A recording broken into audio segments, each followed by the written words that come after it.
सत श्री अकाल। तुसीं देख रहे हो द पंजाब टीवी ते मैं हाँ जज सिंह चाहल। अज दे पंजाबी प्राइम टाइम दे विच तुहाडा सारिआं दा बहुत बहुत स्वागत है। पंजाबी प्राइम टाइम दे विच गल करांगे किसानां दी कि किसानां दे वल्लों पंजाब दीआं अगलीआं विधान सभा चोणां लड़ियां जाणगीआं, किसान अपनी सरकार बनाउणगे। ये सवाल क्यों उठिआ है तुहानूं इस दे बारे पूरी जानकारी देंगे। किसानी अंदोलन दे करके पंजाब भाजपा दे विच खिलारा पैंदा दिखाई दिंदा है। अपनी सरकार दा विस्तार किया गया है। पीएम मोदी दे वल्लों किन्ने मंत्रियों की छुट्टी हुई है ते किन्ने नवे शामिल किए गए ने, तुहानूं इस बारे भी दसांगे। पंजाब दे विच बिजली संकट हुण होर भी गहराउंदा दिखाई दिंदा है। हरसिमरत कौर बादल दे वल्लों एक वड्डा दावा कर दिता गया है। नवजोत सिंह सिद्धू ने अपणियां दा अते विरोधियों दा मूँह बंद करवाउण दी कोशिश की है। बादलों के नारको टैसट के नाल हुण कैप्टन के नारको टैसट की मंग क्यों उठन लग पई है, तुहानूं सारी जानकारी दिंदे हां। पर सब तो पहला शुरुआत करते हैं किसानी अंदोलन तो। दिल्ली के बार्डरां ते बैठे किसानां नूं कई महीने बीत चुके ने। केंद्र सरकार दे वल्लों जदों किसानां दी कोई भी गल नहीं सुनी जा रही है तां किसान उन्हां सूबिਆਂ ਵਿੱਚ जा के प्रचार करन लग पए ने जिन्हां दे विच भारतीय जनता पार्टी दे वल्लों चोणां लड़ियां जा रहीआं ने। पर इस सब दे विच हरियाणा के किसान आगू गुरनाम सिंह चुनूनी दे वल्लों एक वड्डा चर्चा का मुद्दा छेड़ दिता गया है। उन्होंने पंजाब के किसान आगूआं नूं एक सलाह दी है कि आपां जिहड़ा हुण एजेंडा चला रहे हैं कि जिथे जिथे बीजेपी चोणां लड़ेगी असीं उस नूं हरावांगे, ये नैगेटिव एजेंडा है, ये ना पक्की एजेंडा है कि बीजेपी नूं आपां हरा देंगे, पर उन्हां दी जगह ते किस नूं लैके आवांगे। हाँ, पक्की एजेंडे बारे भी सोचिया जाना चाहिदा है। उन्होंने पंजाब के किसान आगूआं नूं अपील की है, सलाह दी है कि पंजाब के लोग इस वेले बदलाव चाहुंदे ने, इस करके किसान आगूआं नूं रल के अपनी एक राजनीतिक पार्टी बना लेनी चाहिए है। अपने उम्मीदवार विधान सभा दीआं चोणां दे विच खड़े करने चाहिए ने अते जित के सरकार बनाउणी चाहिए है अते अजिहा मॉडल पूरी दुनिया के सामने सरकार दा पेश करना चाहिए है तां जो राजनीतिक पार्टियां नूं पता लग सके कि आखिर सरकार चलाई दी किवें है, लोकां दा भला सरकारां किवें कर सकदियां ने। पंजाब दी सरकार नूं एक मॉडल दे वजों पेश कीता जाना चाहिदा है। भाव सीधे तौर ते वो कहना ये चाहुंदे ने कि सारे पंजाब दे किसान आगू रल के एक अपनी राजनीतिक पार्टी बनाउण, चोणां लड़न, सरकार बनाउण अते पंजाब दा विकास करके पूरी दुनिया नूं दिखाउण कि किसान किवें आम लोग सरकार बना के लोकां दा भला कर सकदे ने। मॉडल पेश करना चाहिदा है, एक उदाहरण सैट करनी चाहिए है। जदों ही गुरनाम सिंह चुड़ूनी दे वल्लों यह सलाह पंजाब दे किसान आगूआं नूं दित्ती गई तां पंजाब दी सियासत दे विच हड़कंप मचदा दिखाई दिंदा है। सब तो पहला सामने आ गए पंजाब दे किसान आगू डॉक्टर दर्शनपाल। उन्होंने कहा कि मैं पंजाब दीआं सारियां ही किसान जथेबंदियां दे आधार ते उन्हां दे बिहाफ ते मैं ये साफ करना चाहुंदा हां कि यह गुरनाम सिंह चुड़ूनी दी निजी राय है। साडा किसान जथेबंदियां दा सियासत दे विच आउण दा कोई भी एजेंडा नहीं है। असीं जिहड़ा इस वेले किसानी अंदोलन चला रहे हैं, साडा इक्को एक मकसद 3 खेती कानूनां नूं रद्द करवाउणा है। किसानी अंदोलन नूं होर तेज करना साडा मकसद है, सियासत दे विच आउणा साडा कोई भी मकसद नहीं है। वो कहिंदे ने कि पहला असीं ये किसानी अंदोलन जितना चाहुंदे आ, बाकी दीआं गल्लां बाद विच जेकर होणीआं भी होईआं तां ओह बाद विच होणगीआं। साडा कोई भी अजिहा एजेंडा नहीं है अते ना ही अज तक किसी भी पंजाब दी किसान जथेबंदी ने अजिही कोई इच्छा भी जाहिर की है कि सानू सियासत दे विच आउणा चाहिए है। अजिहा कोई भी साडा इरादा नहीं है। पंजाब दीआं 32 किसान जथेबंदियां दे वल्लों डॉक्टर दर्शनपाल ने यह गल बिल्कुल स्पष्ट कर दी है। पर जेकर किसानां ने ऐलान किया है, किसानां बारे यह चर्चा चली है कि वह सियासत विच आउणा चाहुंदे ने, तां फिर पंजाब दे सियासतदान इस बारे की कहिंदे ने तुहानूं ओह भी दसना बड़ा जरूरी है। कांग्रेस पार्टी कहिंदी है कि असीं स्वागत करते हैं पर सारा कुछ सोच समझ के ही किसानां नूं सियासत दे विच आउणा चाहिए है। श्रोमणी अकाली दल दे आगू विरसा सिंह वलटोआ कहिंदे ने कि किसानां नूं सोच समझ के आउणा चाहिए है। सारियां पोलीटिकल पार्टियां इक्को ही भाषा बोलदियां दिखाई दिंदियां ने। वलटोआ कहिंदे ने कि किसानां नूं सोच लेना चाहिए है कि सरकारां तो कदे भी लोग खुश नहीं होए, सरकारां नूं हमेशा गालां ही पैंदियां हुंदियां ने। नाले जिहड़े खेती कानून ने तां केंद्र सरकार ने पास कीते ने, सूबा सरकारां इस दे विच कुछ भी नहीं कर सकदियां। किसान जेकर पंजाब दे विच सरकार बना भी लैंदे ने तां उन्हां दे हत्थ कुछ भी नहीं होएगा। कोई खास फायदा पंजाब दे विच सरकार बनाउण दा किसानां नूं नहीं होना है। ਇਹ ਗੱਲ ਵਲਟੋਹਾ ਦੇ ਵੱਲੋਂ ਕਹਿ ਦਿੱਤੀ ਗਈ ਹੈ। ਆਮ ਆਦਮੀ ਪਾਰਟੀ ਦੇ ਸੁਨਾਮ ਤੋਂ MLA ਅਮਨ ਅਰੋੜਾ ਕਹਿੰਦੇ ਨੇ ਕਿ ਜੇਕਰ ਕਿਸਾਨ ਆਪਣੀ ਪਾਰਟੀ ਬਣਾ ਕੇ ਪੰਜਾਬ ਦੀਆਂ ਵਿਧਾਨ ਸਭਾ ਚੋਣਾਂ ਲੜਦੇ ਨੇ ਉਹਦੇ ਨਾਲ ਬੀਜੇਪੀ ਨੂੰ ਫਾਇਦਾ ਹੋ ਸਕਦਾ ਹੈ, ਕਿਉਂਕਿ ਬਾਕੀ ਸਾਰੀਆਂ ਪੋਲੀਟੀਕਲ ਪਾਰਟੀਆਂ ਦਾ ਵੋਟ ਬੈਂਕ ਪਿੰਡਾਂ ਦੇ ਵਿੱਚ ਹੈ, ਸਿਰਫ ਬੀਜੇਪੀ ਹੀ ਉਹ ਪਾਰਟੀ ਹੈ ਜਿਸ ਦਾ ਵੋਟ ਬੈਂਕ ਸ਼ਹਿਰਾਂ ਦੇ ਵਿੱਚ ਹੈ। ਇਸ ਕਰਕੇ ਜੇਕਰ ਕਿਸਾਨਾਂ ਨੇ ਵੀ ਆਪਣੀ ਪਾਰਟੀ ਬਣਾ ਲਈ ਤਾਂ ਸਾਰੀਆਂ ਪਾਰਟੀਆਂ ਦੀਆਂ ਪਿੰਡਾਂ ਦੀਆਂ ਵੋਟਾਂ ਵੰਡੀਆਂ ਜਾਣਗੀਆਂ। ਬੀਜੇਪੀ ਸ਼ਹਿਰਾਂ ਦੀ ਵੋਟ ਹਾਸਲ ਕਰਕੇ ਸੱਤਾ ਦੇ ਵਿੱਚ ਆ ਸਕਦੀ ਹੈ। ਇਸ ਤਰ੍ਹਾਂ ਫਾਇਦਾ ਬੀਜੇਪੀ ਨੂੰ ਹੋ ਜਾਏਗਾ, ਜਦ ਕਿ ਹੋਣਾ ਫਾਇਦਾ ਕਿਸਾਨਾਂ ਨੂੰ ਚਾਹੀਦਾ ਹੈ। ਇਹ ਜਿਹੜਾ ਏਜੰਡਾ ਹੈ ਇਹ ਪੁੱਠਾ ਪੈ ਸਕਦਾ ਹੈ। ਅਜਿਹਾ ਕਹਿਣ ਦੀ ਕੋਸ਼ਿਸ਼ ਇੱਥੇ ਆਮ ਆਦਮੀ ਪਾਰਟੀ ਦੇ MLA ਅਮਨ ਅਰੋੜਾ ਦੇ ਵੱਲੋਂ ਕੀਤੀ ਗਈ ਹੈ। ਅਗਲੀ ਖਬਰ ਦੇ ਵੱਲ ਵਧਦੇ ਆ। ਗੱਲ ਬੀਜੇਪੀ ਪੰਜਾਬ ਦੀ ਕਰ ਲੈਂਦੇ ਆ। ਪੰਜਾਬ ਭਾਜਪਾ ਦੇ ਵਿੱਚ ਕਿਸਾਨੀ ਅੰਦੋਲਨ ਦੇ ਕਰਕੇ ਲਗਾਤਾਰ ਖਿਲਾਰਾ ਵੱਧਦਾ ਦਿਖਾਈ ਦਿੰਦਾ ਹੈ। ਪੰਜਾਬ ਭਾਜਪਾ ਦੇ ਬਹੁਤ ਸਾਰੇ ਆਗੂਆਂ ਦੇ ਵੱਲੋਂ ਖੁੱਲ੍ਹ ਕੇ ਆਪਣੀ ਹੀ ਲੀਡਰਸ਼ਿਪ ਦੇ ਖਿਲਾਫ ਬਿਆਨਬਾਜ਼ੀ ਕੀਤੀ ਜਾ ਰਹੀ ਹੈ। ਇਹਨਾਂ ਦੇ ਵਿੱਚ ਸਭ ਤੋਂ ਅੱਗੇ ਨੇ ਪੰਜਾਬ ਦੇ ਸਾਬਕਾ ਮੰਤਰੀ ਅਨਿਲ ਜੋਸ਼ੀ, ਜਿਨ੍ਹਾਂ ਦੇ ਵੱਲੋਂ ਪੰਜਾਬ ਦੇ ਵਿੱਚ ਹੁਣ ਬੀਜੇਪੀ ਵਰਕਰਾਂ ਨੂੰ ਇਕੱਠਾ ਕਰਨਾ ਵੀ ਸ਼ੁਰੂ ਕਰ ਦਿੱਤਾ ਗਿਆ ਹੈ ਕਿਸਾਨਾਂ ਦੇ ਪੱਖ ਦੇ ਵਿੱਚ। ਪਰ ਹੁਣ ਅਨਿਲ ਜੋਸ਼ੀ ਦੀਆਂ ਮੁਸ਼ਕਲਾਂ ਵਧਦੀਆਂ ਦਿਖਾਈ ਦਿੰਦੀਆਂ ਨੇ, ਕਿਉਂਕਿ ਪੰਜਾਬ ਭਾਜਪਾ ਦੇ ਵੱਲੋਂ ਅਨਿਲ ਜੋਸ਼ੀ ਨੂੰ ਇੱਕ ਕਾਰਨ ਦੱਸੋ ਨੋਟਿਸ ਭੇਜ ਦਿੱਤਾ ਗਿਆ ਹੈ।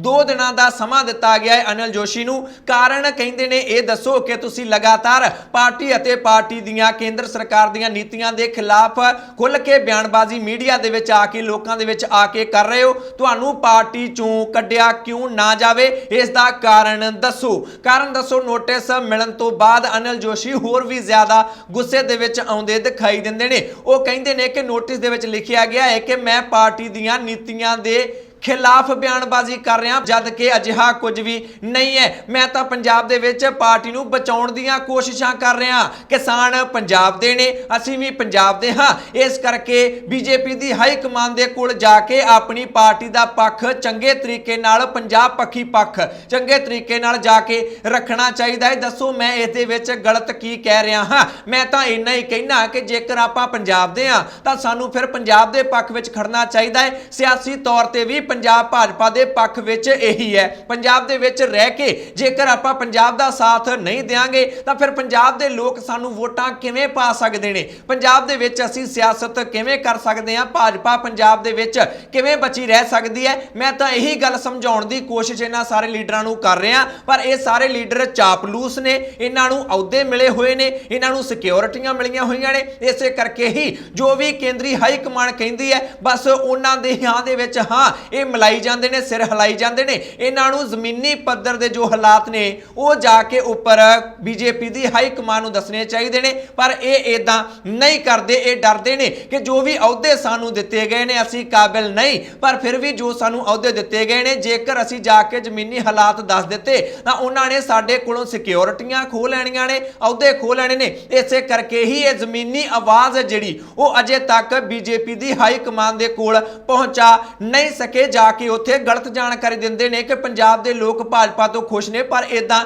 ਨਹੀਂ ਹੈ। ਜੇਕਰ ਪੰਜਾਬ ਦੇ ਲੋਕ ਭਾਜਪਾ ਤੋਂ ਖੁਸ਼ ਨੇ ਤਾਂ ਫਿਰ ਸਾਡੇ ਲੀਡਰਾਂ ਅਤੇ ਵਰਕਰਾਂ ਦੇ ਕੱਪੜੇ ਕਿਉਂ ਪਾੜੇ ਜਾ ਰਹੇ ਨੇ, ਉਹਨਾਂ ਦਾ ਬਾਈਕਾਟ ਕਿਉਂ ਕੀਤਾ ਜਾ ਰਿਹਾ, ਇਹ ਵੀ ਗੱਲ ਜਾ ਕੇ ਦੱਸਣੀ ਚਾਹੀਦੀ ਹੈ। ਪਰ ਨਹੀਂ, ਇਹਨਾਂ ਨੂੰ ਸਿਰਫ ਆਪਣੇ ਅਹੁਦਿਆਂ ਦੀ ਹੈ। ਮੈਂ ਕੁਝ ਵੀ ਆਪਣੀ ਪਾਰਟੀ ਦੇ ਖਿਲਾਫ ਨਹੀਂ ਬੋਲਿਆ। ਮੈਂ ਤਾਂ ਇੰਨਾ ਹੀ ਕਿਹਾ ਹੈ ਕਿ ਜੇਕਰ ਕਿਸਾਨ ਅੰਦੋਲਨ ਕਰ ਰਹੇ ਨੇ ਤਾਂ ਉਹਨਾਂ ਦੇ ਨਾਲ ਗੱਲਬਾਤ ਕਰਨੀ ਚਾਹੀਦੀ ਹੈ। ਪੰਜਾਬ ਦੇ ਜੋ ਅਸਲੀ ਹਾਲਾਤ ਨੇ ਜਾ ਕੇ ਹਾਈ ਕਮਾਨ ਨੂੰ ਦੱਸਣੇ ਚਾਹੀਦੇ ਨੇ। ਦੱਸੋ ਇਸ ਦੇ ਵਿੱਚ ਮੈਂ ਗਲਤ ਕੀ ਕਿਹਾ ਹੈ? ਆਪਣੀ ਗੱਲ ਤੇ ਅਟਲ ਰਹਿੰਦੇ ਅਨਿਲ ਜੋਸ਼ੀ ਦਿਖਾਈ ਦਿੰਦੇ ਨੇ। ਹੁਣ ਖਬਰਾਂ ਇਹ ਆ ਰਹੀਆਂ ਨੇ ਕਿ ਜੇਕਰ ਅਨਿਲ ਜੋਸ਼ੀ ਨੂੰ ਬੀਜੇਪੀ ਦੇ ਵਿੱਚੋਂ ਕੱਢਿਆ ਜਾਂਦਾ ਹੈ ਤਾਂ ਪੰਜਾਬ ਭਾਜਪਾ ਦੇ ਅਜਿਹੇ ਬਹੁਤ ਸਾਰੇ ਲੀਡਰ ਨੇ ਜਿਹੜੇ ਕਿ ਤਿਆਰ ਬੈਠੇ ਨੇ ਪੰਜਾਬ ਭਾਜਪਾ ਤੋਂ ਕਿਨਾਰਾ ਕਰਨ ਦੇ ਲਈ, ਜਿਵੇਂ ਕਿ KD ਭੰਡਾਰੀ, ਮਾਸਟਰ ਮੋਹਨ ਲਾਲ, ਅਨਿਲ ਜੋਸ਼ੀ, ਬਹੁਤ ਸਾਰੇ ਅਜਿਹੇ ਕਦਾਵਰ ਲੀਡਰ ਵੀ ਨੇ ਜਿਨ੍ਹਾਂ ਦੇ ਵੱਲੋਂ ਆਪਣੀ ਹੀ ਪਾਰਟੀ ਦਾ ਵਿਰੋਧ ਕਿਸਾਨੀ ਅੰਦੋਲਨ ਨੂੰ ਲੈ ਕੇ ਕਰ ਦਿੱਤਾ ਗਿਆ। ਅਨਿਲ ਜੋਸ਼ੀ ਨੂੰ ਜੇਕਰ ਕੱਢਿਆ ਜਾਂਦਾ ਹੈ ਤਾਂ ਹੋਰ ਵੀ ਬਹੁਤ ਸਾਰੇ ਲੀਡਰ ਵੱਡਾ ਧਮਾਕਾ ਪੰਜਾਬ ਦੀ ਭਾਜਪਾ ਦੇ ਵਿੱਚ, ਪੰਜਾਬ ਦੀ ਸਿਆਸਤ ਦੇ ਵਿੱਚ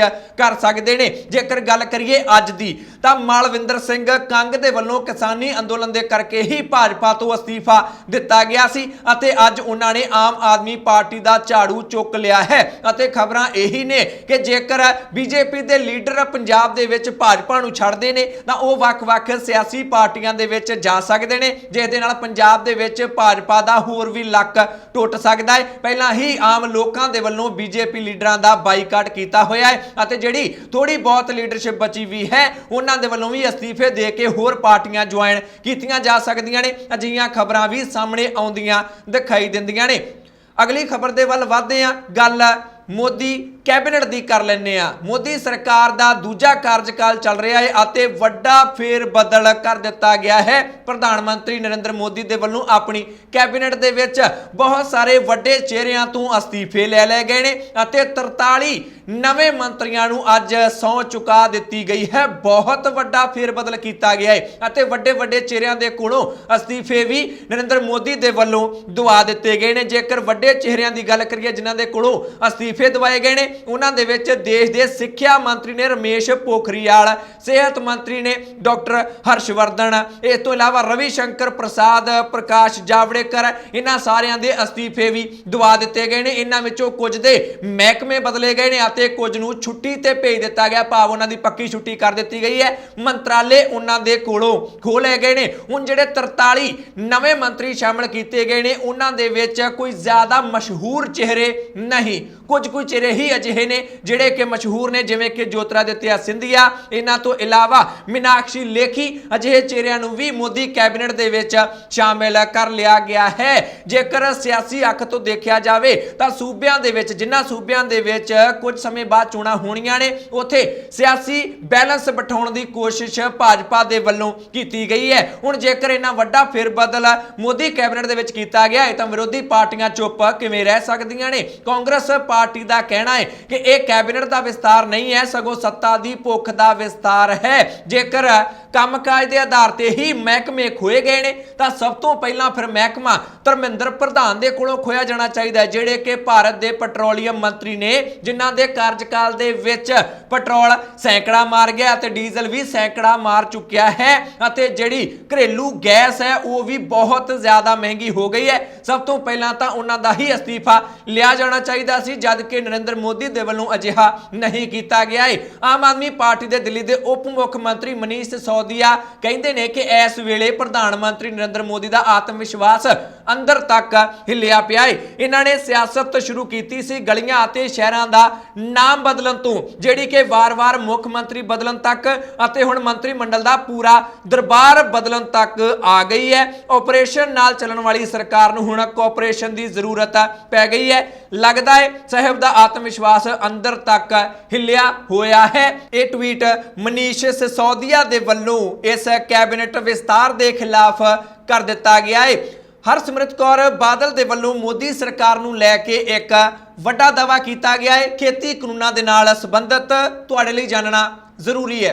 हरसिमरत कौर बादल दे कोलों पुछया गया कि जेकर पंजाब दे विच तुहाडी सरकार हुंदी तां खेती कानून ना बनदे, रद्द हो जाते। हरसिमरत कौर बादल कहते हैं कि पहली गल तां इह, जेकर प्रकाश सिंह बादल इस वेले पंजाब के मुख मंत्री हुंदे तां खेती कानून आउणे ही नहीं सन, क्योंकि 2019 दे विच एक हाई पावर कमेटी बनाई गई सी जिस दे विच पंजाब के मुख मंत्री नूं भी मैंबर बनाया गया सी। कैप्टन ने हाँ कर दित्ती सी, बादल साहब हुंदे तां हाँ ना करदे, ये खेती कानून आउणे ही नहीं सन। जेकर आ भी जांदे तां प्रकाश सिंह बादल ने 6 महीने तां छड्डो, 6 हफ्ते भी छड्डो, 6 दिनां दे विच ही ये खेती कानून रद्द करवा देने सन। केंद्र सरकार नाल संबंधित यह वड्डा दावा हरसिमरत कौर बादल दे वल्लों कर दिता गया है। इस संबंधी यह सवाल तुहाडे कोलों पूछ लेना चाहुंदे आ कि तुहानूं भी इदां लगदा है कि जेकर इस वेले पंजाब दे मुख मंत्री प्रकाश सिंह बादल हुंदे तां 6 दिनां दे विच विच यह खेती कानून रद्द हो जाने सन। हरसिमरत कौर बादल दे इस दावे दे नाल तुसीं सहमत हो?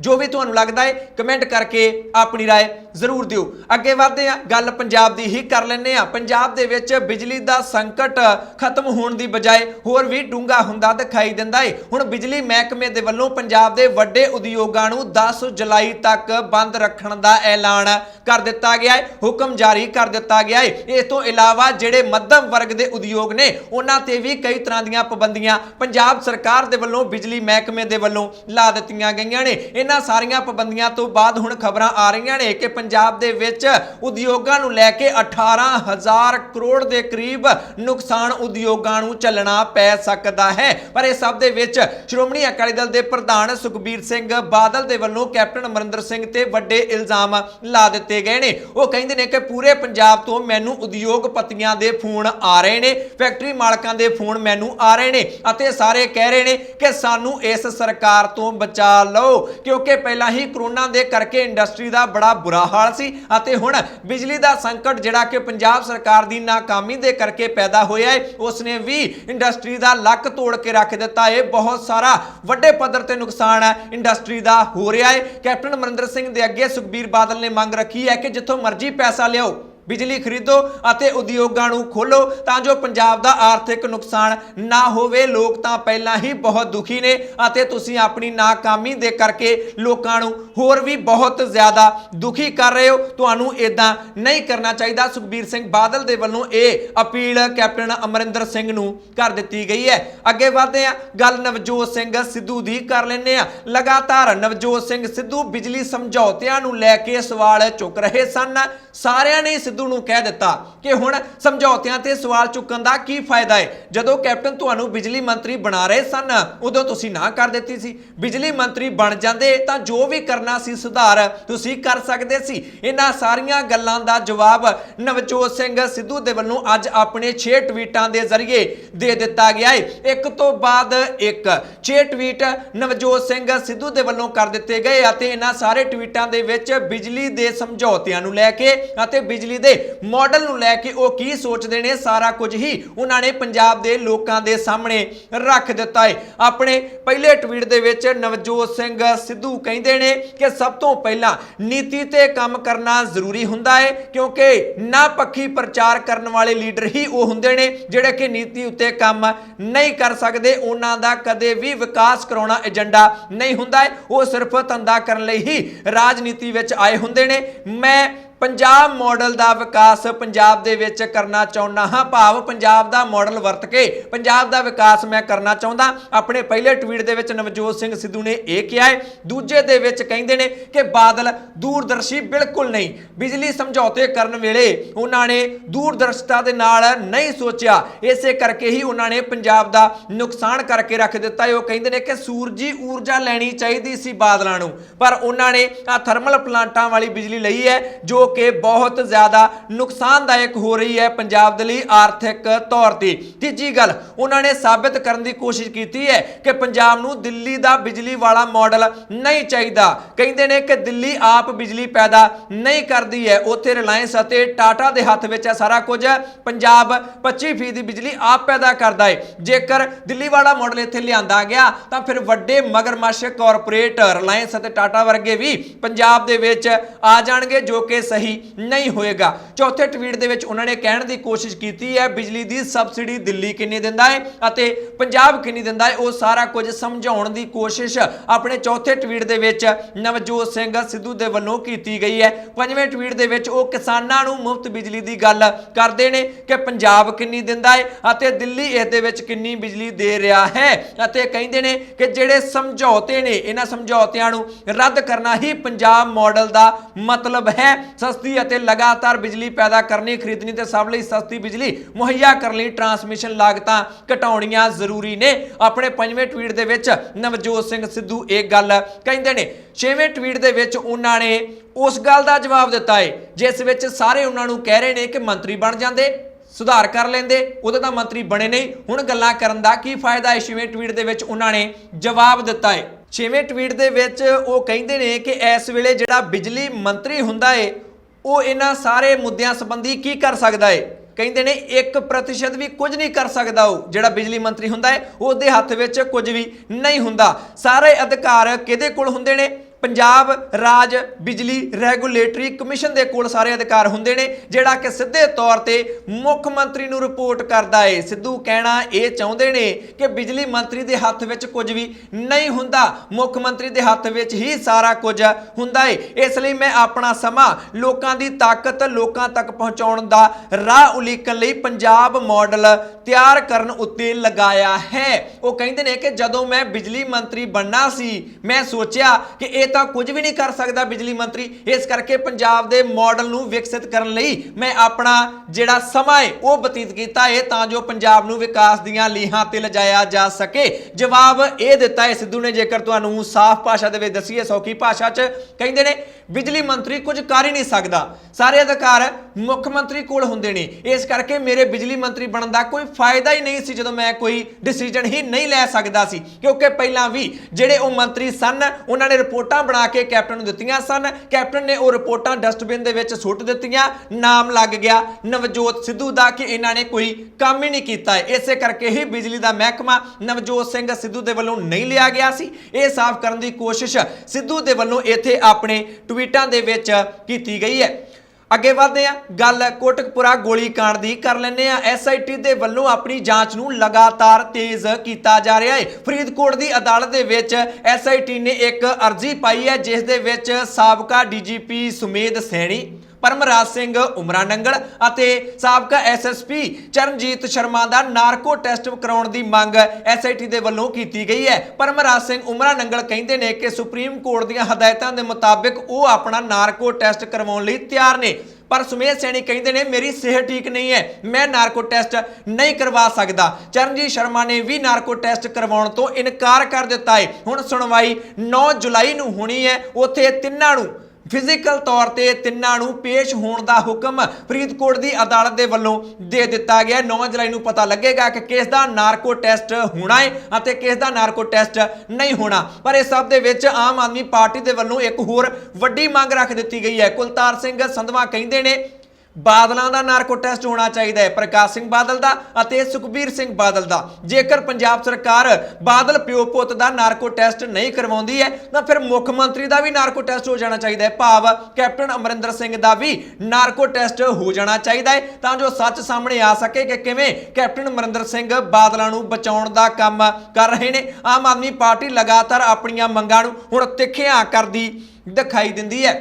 ਅਗਲੀ ਖਬਰ ਦੇ ਵੱਲ ਵਧਦੇ ਹਾਂ, ਗੱਲ ਬਠਿੰਡਾ ਦੀ ਕਰ ਲੈਂਦੇ ਆ। ਸਾਬਕਾ ਗੈਂਗਸਟਰ ਕੁਲਬੀਰ ਨਰੂਆਣਾ ਦਾ ਕਤਲ ਕਰ ਦਿੱਤਾ ਗਿਆ। ਉਸ ਦੇ ਹੀ ਸਾਥੀ 20 ਸਾਲ ਪੁਰਾਣੇ ਸਾਥੀ ਮਨਦੀਪ ਮੰਨਾ ਦੇ ਵੱਲੋਂ ਅੱਜ ਤੜਕੇ ਕੁਲਬੀਰ ਨਰੂਆਣਾ ਦਾ ਗੋਲੀਆਂ ਮਾਰ ਕੇ ਕਤਲ ਕਰ ਦਿੱਤਾ ਗਿਆ। ਖਬਰਾਂ ਦੇ ਮੁਤਾਬਕ 1 ਦਰਜਨ ਗੋਲੀਆਂ ਮਨਦੀਪ ਮੰਨਾ ਦੇ ਵੱਲੋਂ ਕੁਲਬੀਰ ਨਰੂਆਣਾ ਤੇ ਚਲਾਈਆਂ ਗਈਆਂ। ਸਵੇਰੇ ਉਹ ਘਰੇ ਆਇਆ ਸੀ, ਕੁਲਬੀਰ ਨਰੂਆਣਾ ਦੇ ਸਾਥੀ ਸੀ, ਗੱਲਾਂ ਬਾਤਾਂ ਕੀਤੀਆਂ ਅਤੇ ਜਾਣ ਲੱਗਿਆਂ ਗੱਡੀ ਵਿੱਚ ਬੈਠ ਕੇ ਮਨਦੀਪ ਮੰਨਾ ਨੇ ਗੋਲੀਆਂ ਚਲਾ ਦਿੱਤੀਆਂ ਕੁਲਬੀਰ ਨਰੂਆਣਾ ਤੇ। ਉਸੇ ਵੇਲੇ ਹੀ ਦੱਸਿਆ ਜਾਂਦਾ ਹੈ ਕਿ ਨਰੂਆਣਾ ਦੀ ਮੌਤ ਹੋ ਗਈ। ਇੱਕ ਸਾਥੀ ਜਿਹੜਾ ਕਿ ਕੁਲਬੀਰ ਨਰੂਆਣਾ ਦਾ ਸਾਥੀ ਸੀ, ਉਸਨੇ ਗੱਡੀ ਅੱਗੇ ਹੋ ਕੇ ਮੰਨਾ ਨੂੰ ਰੋਕਣ ਦੀ ਕੋਸ਼ਿਸ਼ ਕੀਤੀ, ਉਹਦੇ ਉੱਪਰੋਂ ਗੱਡੀ ਲੰਘਾ ਦਿੱਤੀ ਅਤੇ ਉਹ ਸਾਥੀ ਦੀ ਮੌਕੇ ਤੇ ਹੀ ਮੌਤ ਹੋ ਗਈ। ਮਨਦੀਪ ਮੰਨਾ ਵੀ ਜ਼ਖਮੀ ਹੋ ਗਿਆ, ਹਸਪਤਾਲ ਦੇ ਵਿੱਚ ਭਰਤੀ ਹੋਇਆ। ਉੱਥੋਂ ਪੁਲਿਸ ਦੇ ਵੱਲੋਂ ਉਸ ਨੂੰ ਗ੍ਰਿਫਤਾਰ ਕਰ ਲਿਆ ਗਿਆ ਹੈ। ਪਰ ਇਹ ਬਹੁਤ ਵੱਡੀ ਖਬਰ ਸਾਹਮਣੇ ਆਈ ਹੈ ਕਿ ਪੰਜਾਬ ਦੇ ਵਿੱਚ ਸਾਬਕਾ ਗੈਂਗਸਟਰ ਕੁਲਬੀਰ ਨਰੂਆਣਾ, ਜੋ ਕਿ ਇਸ ਵੇਲੇ ਸਮਾਜ ਸੇਵੀ ਬਣ ਚੁੱਕਿਆ ਹੈ ਅਤੇ ਬਹੁਤ ਸਾਰੇ ਸਮਾਜ ਸੇਵਾ ਦੇ ਕੰਮ ਵੀ ਉਹਦੇ ਵੱਲੋਂ ਕੀਤੇ ਜਾ ਰਹੇ ਸਨ, ਪਰ ਉਸਦੇ 20 ਸਾਲ ਪੁਰਾਣੇ ਸਾਥੀ ਦੇ ਵੱਲੋਂ, ਮੰਨਾ ਦੇ ਵੱਲੋਂ, ਜਿਹੜਾ ਕਿ ਤਲਵੰਡੀ ਸਾਬੋ ਦਾ ਰਹਿਣ ਵਾਲਾ ਹੈ, ਉਹਦੇ ਵੱਲੋਂ ਆਪਣੇ ਹੀ ਪੁਰਾਣੇ ਸਾਥੀ ਨੂੰ ਗੋਲੀਆਂ ਮਾਰ ਕੇ ਕਤਲ ਕਰ ਦਿੱਤਾ ਗਿਆ ਹੈ। ਇਹ ਸੀ ਕੁਝ ਉਹ ਜਾਣਕਾਰੀ, ਕੁਝ ਉਹ ਖਬਰਾਂ ਜੋ ਤੁਹਾਡੇ ਤੱਕ ਪਹੁੰਚਾਉਣੀਆਂ ਬਹੁਤ ਜ਼ਰੂਰੀ ਸਨ। ਇਹਨਾਂ ਖਬਰਾਂ ਵਿੱਚੋਂ ਕਿਸੇ ਖਬਰ ਬਾਰੇ ਜਾਂ ਫਿਰ ਪੰਜਾਬੀ ਪ੍ਰਾਈਮ ਟਾਈਮ ਬਾਰੇ ਤੁਹਾਡੀ ਕੋਈ ਵੀ ਰਾਏ ਜਾਂ ਸੁਝਾਅ ਹੈ ਤਾਂ ਕਮੈਂਟ ਕਰਕੇ ਆਪਣੀ ਰਾਏ ਜ਼ਰੂਰ ਦਿਓ। ਚੈਨਲ ਨੂੰ ਸਬਸਕ੍ਰਾਈਬ ਕਰ ਲਓ, ਫੇਸਬੁੱਕ ਤੇ ਪੇਜ ਲਾਈਕ ਕਰ ਲਓ। ਮੈਂ ਜੱਜ ਸਿੰਘ ਚਾਹਲ ਅਗਲੀ ਵਾਰ ਫਿਰ ਹਾਜ਼ਰ ਹੋਵਾਂਗਾ। ਤੁਸੀਂ ਦੇਖਦੇ ਰਹੋ ਦਾ ਪੰਜਾਬ TV, ਹਰ ਖਬਰ ਦਾ ਸੱਚ।